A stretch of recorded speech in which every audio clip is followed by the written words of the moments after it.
So hello guys, स्वागत है आप सभी का एक बार फिर से मेरे इस चैनल सुपर नट में। तो फाइनली फैंस के इतने लंबे समय के वेट के बाद हमें जो है जैक स्नाइडर का जो व्यू था जस्टिस लीग को लेके वो एक्चुअल में हमें देखने को मिल गया। और बेसिकली हमें जैक स्नाइडर की जस्टिस लीग देखने को मिल गई जो एक टाइम पे लिटरली इम्पॉसिबल सा लग रहा था काफ़ी सारे फैंस को। बहुत से लोग सोच रहे थे कि ये मूवी शायद हमें कभी भी देखने को ना मिले, बट फाइनली ये मूवी रिलीज़ हुई और फैंस इस मूवी को देख के कितने ज़्यादा खुश हैं ये तो मैं बता ही नहीं सकता हूँ। तुम लोगों ने जो है रिव्यूज़ वगैरह अगर देखे होंगे तो तुम्हें पता ही होगा। साथ ही साथ 2017 की जस्टिस लीग में जितनी भी कमियां थी उन सभी कमी को जो है स्नाइडर कट पूरी कर देती है। और तुम लोगों को पता चली गया है, आज की इस वीडियो में मैं अपने ओपिनियन शेयर करने वाला हूं, मैं रिव्यू करने वाला हूं जैक स्नाइडर की ओरिजिनल जस्टिस लीग को। और मैं बताऊंगा कि मुझे ये मूवी कैसी लगी। और चिंता मत करो, ये जो वीडियो है, ये जो रिव्यू है, ये स्पॉइलर फ्री होने वाला है। तो अगर तुम लोगों ने मूवी अभी तक नहीं भी देखी है तो भी तुम इस वीडियो को जो है एंजॉय कर सकते हो। सो अब without wasting any more time चलिए शुरू कर लेते हैं आज के इस अमेजिंग वीडियो को। अब इस मूवी को देखने के बाद मैं ये टोटली कह नहीं सकता हूँ, मैं एक्सप्रेस नहीं कर सकता हूँ कि ये मूवी कितनी ज़्यादा ज़बरदस्त थी। अब अगर देखा जाए तो ये मूवी 2017 वाले थिएट्रिकल वर्जन से बहुत ही ज़्यादा डिफरेंट और बहुत ही ज़्यादा बेहतरीन थी। 2017 वाले वर्जन को पूरे तरीके से बर्बाद कर दिया था वार्नर ब्रदर्स और जॉश व्हीडन ने, लेकिन जो ओरिजिनल मूवी हमें 2017 में देखने को मिलने वाली थी वो फाइनली अब जाके हमें देखने को मिली। और इस मूवी में हाँ कुछ रीशूट्स किए गए, जैसे कि जो नाइटमेयर वाला सीक्वेंस था वो रीशूट किया गया, उसे नए तरीके से शूट किया गया और एंड में एक सीन निकल के आता है, वो भी जो है कह सकते हो कि रीशूट का ही पार्ट था। बट उसके अलावा जितनी भी चीज़ें मूवी में थी वो हमें पहले से ही कह सकते हो 2017 में देखने को मिल सकती थी अगर सब कुछ सही रहता तो। बट अब इन सभी चीज़ों को हम लोग हटाते हैं, मूवी के ऊपर आते हैं। मैं तुम लोगों को किसी तरह का स्पॉइलर बिल्कुल भी नहीं दूंगा। अब अगर देखा जाए तो मूवी बिल्कुल कह सकते हो कि बैटमैन भी सुपरमैन के एंड के फेज से ही चलती है और हमें एक्चुअल स्टोरी दिखाती है जो कोई DC comic book reader, DC fan जो है एक्सपेक्ट कर सकता है। ये मूवी जो है कॉमिक बुक फैंस की नज़र में तो बहुत ही ज़्यादा बेहतरीन रहने ही वाली है, लेकिन मासिव ऑडियंस के नज़र में इस मूवी की रेटिंग क्या होगी, इस मूवी का वो किस तरीके से देखेंगे ये कहना मुश्किल है। क्योंकि एट दी एंड ये जैक स्नाइडर की मूवी है और जैक स्नाइडर की मूवीज़ के अंदर क्रिटिक्स और बहुत से ऑडियंस को खामियां निकालना बहुत ज़्यादा पसंद है।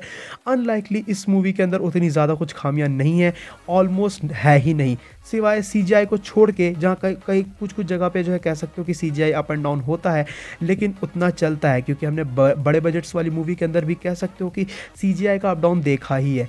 इन सब के अलावा अगर मैं आगे बढ़ूँ इस मूवी के ऊपर तो ये मूवी लिटरली एक मास्टरपीस से कम नहीं है। ये मूवी जो है कह सकते हो कि एक सुपर हीरो टीम को काफ़ी अच्छे तरीके से दिखलाती है। और तो और हमें जो है डीसी कॉमिक्स के कैरेक्टर्स क्यों पसंद है वो भी ये मूवी अच्छे तरीके से रिप्रेजेंट करती है। और कैरेक्टर्स को जिस तरीके से टाइम दिया गया है, जिस तरीके से कैरेक्टर्स को डेवलप किया गया है, वो सच में काबिले तारीफ है। ओवरऑल मूवी 4 घंटे की है, बट इस मूवी को देखते वक्त मुझे बिल्कुल भी नहीं लगा कि ये मूवी कब ख़त्म हुई। मैं तो चाहता था कि इस मूवी को और भी ज़्यादा आगे कंटिन्यू रखा ही जाए। और तो और बहुत से फैंस तो यही चाहते हैं कि अब हमें इसके आगे के भी जो है जैक स्नाइडर के जो व्यूज़ रहे हैं स्नाइडर वर्स को लेके वो हमें देखने को मिले, क्योंकि ये मूवी इतनी ज़्यादा ज़बरदस्त थी। अब अगर मैं आऊँ कैरेक्टर्स के ऊपर तो सबसे पहले बात कर लेते हैं बैटमैन की। अब अगर देखा जाए तो 2017 वाला वर्जन जो था, जस्टिस लीग जो था, उसके अंदर बैटमैन का कैरेक्टर बहुत ही ज़्यादा बेकार, बहुत ही ज़्यादा बचकाना था, क्योंकि वो जोक्स मार रहा था, वो किसी भी तरीके से कॉमिक एक्यूरेट कैरेक्टर नहीं था। अनलाइक अगर हम लोग आए स्नाइडर कट के ऊपर तो स्नाइडर कट में हमें जो बैटमैन का कैरेक्टर देखने को मिला है वो बहुत ही ज़्यादा बेहतरीन है, ब्रूचल है। और तो और अपने जो पूरे तरीके से जो उसके दिमाग में ये थॉट है कि उसे एक टीम को यूनाइट करना है क्योंकि एक वॉर आने वाला है, तो उस चीज़ को काफ़ी अच्छे तरीके से जैक स्नाइडर ने दिखाया है। और मैं ये पहले भी अपनी कुछ वीडियोस में कह चुका हूँ कि बेन एफ्लेक जो है बैटमैन को काफ़ी अच्छे तरीके से हमें पोर्ट्रे करते हुए देखने को मिल चुके हैं। मुझे तो बैटमैन वर्सेस सुपरमैन में बेन एफ्लेक का रोल बहुत ही ज़्यादा पसंद आया था बैटमैन को लेके, और इसीलिए जो है कह सकते हो कि यही बेहतरीन चीज़ जो है उन्होंने यहाँ भी कंटिन्यू रखी है। और बैटमैन के कह सकते हो कि जो भी सीन्स रहे हैं, जो भी बैटमैन की स्टोरी इस मूवी में दिखाई गई है, वो कह सकते हो कि ऑन टू द प्लॉट बिल्कुल सही है। इसके बाद आ जाते हैं साइबॉर्ग के ऊपर। अब जैक स्नाइडर ने पहले ही कह दिया था कि साइबॉर्ग जो है इस मूवी की मेन जान होने वाली है, the heart of the movie, और ये बिल्कुल सच है। अब अगर देखा जाए तो 2017 वाले वर्जन में साइबॉर्ग का कैरेक्टर क्यों था, किस लिए था, ये हमें पता ही नहीं चला, जबकि कॉमिक्स के अंदर साइबॉर्ग का कैरेक्टर काफ़ी ज़्यादा हार्ट टचिंग है, काफ़ी ज़्यादा तुम लोग उससे रिलेट कर पाते हो। और साइबॉर्ग के कैरेक्टर को जस्टिस इस मूवी के अंदर दिया गया। जिस तरीके से साइबॉर्ग के कैरेक्टर को डेवलप किया गया है वो सच में बहुत ही ज़्यादा बेहतरीन है। और मुझे ये बताने की ज़रूरत नहीं है कि साइबॉर्ग का कैरेक्टर एक तरीके से इस मूवी का मेन कैरेक्टर है। इसके बाद अगर हम लोग आए वंडर वुमन जैसे कैरेक्टर के ऊपर, तो हम लोगों ने इससे पहले वंडर वुमन की जो है पहली सोलो मूवी देख ही रखी थी, तो इससे लेके तुम ये जो है ज़्यादा एक्सपेक्ट मत करना कि हमें वंडर वुमन से रिलेटेड और ज़्यादा बेहतरीन कैरेक्टर डेवलपमेंट देखने को मिलेगा, क्योंकि उसका कैरेक्टर डेवलपमेंट प्रॉपरली उसकी एक मूवी में हो चुका है। तो ऑन द प्लॉट इसका भी रोल काफ़ी बेहतरीन था और इसके एक्शन सीक्वेंसेस तो लाजवाब थे ही। एक्वामैन के ऊपर अगर मैं आऊँ तो एक्वामैन भी एक काफ़ी बेहतरीन कैरेक्टर के तौर पर हमें देखने को मिला है, जहाँ कई जगह पे ये एरोगेंट रहता है, लेकिन फिर इसकी जो कह सकते हो कि इमोशन में चेंजेस वगैरह बीच में आते हैं, वो भी काफ़ी बेहतरीन है। अगर मैं उसके बाद आऊँ फ्लैश के कैरेक्टर के ऊपर, तो 2017 की जस्टिस लीग के अंदर फ्लैश को सिर्फ कॉमिक रिलीफ के लिए ही रखा गया था, सिर्फ कह सकते हो कि जोक्स मारने के लिए रखा गया था, जो कुछ खास भी नहीं थे। लेकिन अगर हम लोग जैक स्नाइडर जस्टिस लीग की बात करें, स्नाइडर कट की बात करें, तो यहाँ फ्लैश का रोल बहुत इंपॉर्टेंट है। यहाँ भी फ्लैश जो है हमें काफ़ी फ़नी देखने को मिला है और वो ऑन टू द पॉइंट जाता है, वो हमें बेकार या कह सकते हो कि बेमज़ा टाइप का चीज़ नहीं देखने को मिलती है। साथ ही साथ फ्लैश का इस मूवी में काफ़ी इंपॉर्टेंट रोल भी है। वो क्यों है वो तुम लोगों को मूवी देखने के बाद ही पता चलेगा। जिन लोगों ने मूवी देख ली है उन्हें समझ में आ गया होगा कि मैं किस चीज़ की बात कर रहा हूँ। अगर मैं उस सुपरमैन के ऊपर, तो सुपरमैन का 2017 में जो रोल था उससे तो ऑब्वियसली इसमें जो है उससे का बेहतर रोल हमें देखने को मिला है। और सुपरमैन जो है जस्टिस लीग के लिए एक ज़रूरी क्यों है, एक ज़रूरी पार्ट क्यों है, वो हमें अच्छे तरीके से जानने को मिला। एट दी एंड अगर मैं बात करूँ स्टेपनवुल्फ की, तो स्टेपनवुल्फ का कैरेक्टर मुझे बताने की ज़रूरत नहीं है। सबसे पहली चीज़ तो 2017 वाले वर्जन में उसका कैरेक्टर ही जो है कह सकते हो बहुत ही बेकार दिखने में था। इसमें उसे काफ़ी ज़्यादा बैड एस बनाया गया है और कह सकते हो कि इसे एक्चुअली में एक कह सकते हो एक डेवलपमेंट दिया गया है। इसके मोटिव्स हमें देखने को मिलते हैं कि आखिर क्यों स्टेपनवुल्फ जो है ये सभी चीज़ें कर रहा है। अनलाइक 2017 वाले वर्जन में तो हमें कुछ समझ ही नहीं आता है कि स्टेपनवुल्फ एक्चुअल में इस मूवी में है भी क्यों, वो इस मूवी का विलन है भी क्यों।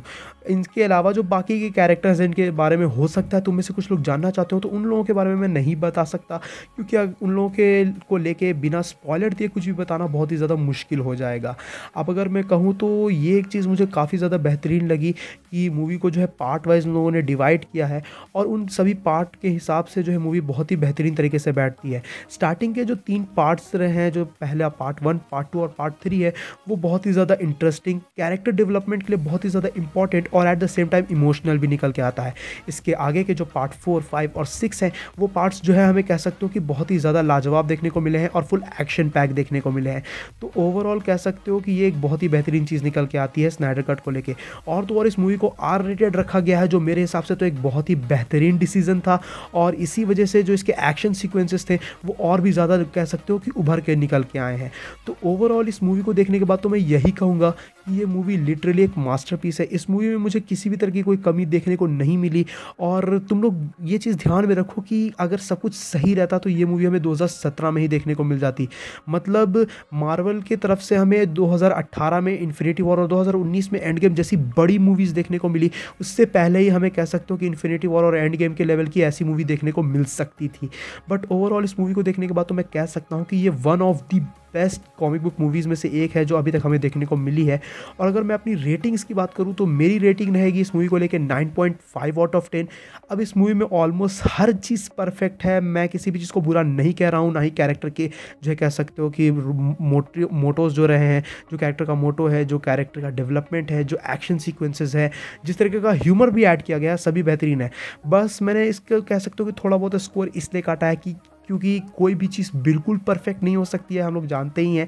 और एक चीज़ ये है कि इसका सीजीआई कहीं कहीं पे, बस कहीं कहीं पे थोड़ा बहुत अप डाउन होता है, बट वो हम लोग जो है कह सकते हो कि एक्सपेक्ट कर ही सकते हैं, क्योंकि ये बहुत ही ज़्यादा बड़े बजट में इसके वीएफएक्स का काम नहीं किया गया था, बट फिर भी चीज़ें काबिल तारीफ़ थी। इन सभी के बाद जो है मैं ये कह सकता हूँ कि जैक स्नाइडर की जस्टिस लीग ऐसा भी हो सकता है कि बहुत से लोग इन्जॉय ना करें, बहुत से लोगों को मूवी ये बोरिंग भी लग सकती है स्टार्टिंग के स्पेशली 3 पार्ट्स। तो बेसिकली वो उन्हीं लोगों को लगेगी जो कॉमिक बुक रीडर्स नहीं हैं, जो कॉमिक बुक मूवीज़ को उतना ज़्यादा एंजॉय नहीं करते हैं, उतना ज़्यादा डीपली नहीं देखते हैं, या हो सकता है वो जैक स्नाइडर की मूवीज़ को पसंद ना करते हो। ओवरऑल इस मूवी की एक और ख़ासियत ये रही कि जो मूवी है वो जैक स्नाइडर ने डायरेक्ट की है, तो ऑब्वियसली मूवी विजुअली तो धमाकेदार रहेगी ही। तो इस मूवी को देखने के बाद तो मैं ये ज़रूर कहूँगा कि हमें स्नाइडर वर्स दोबारा चाहिए। तो इसी बात को लेके तुम लोग भी जो है ट्विटर वगैरह पे, यूट्यूब की यहाँ नीचे कमेंट सेक्शन में भी #रीस्टोर द स्नाइडरवर्स फैला दो। और हो सकता है जिस तरीके से 2017 में जो है फैंस ने ये स्टार्ट किया था रिलीज़ द स्नाइडर कट, वो इतना ज़्यादा पावरफुल मोमेंट निकल के आया कि हमें एक्चुअल में स्नाइडर कट देखने को मिली। तो कहीं कभी ना कभी ऐसा ज़रूर पॉसिबल होगा ही कि हमें स्नाइडरवर्स शायद दोबारा देखने को मिल जाए। शायद मैं इसलिए कह रहा हूँ क्योंकि इसके चांसेस कम हैं, लेकिन फैंस के पॉजिटिव रिस्पॉन्स को देखते हुए हो सकता है वार्नर ब्रदर्स का दिमाग थोड़ा सही हो और उन्हें पता चला कि उन्होंने कितनी बड़ी गलती की इस मूवी को 2017 में ना रिलीज़ करते हुए।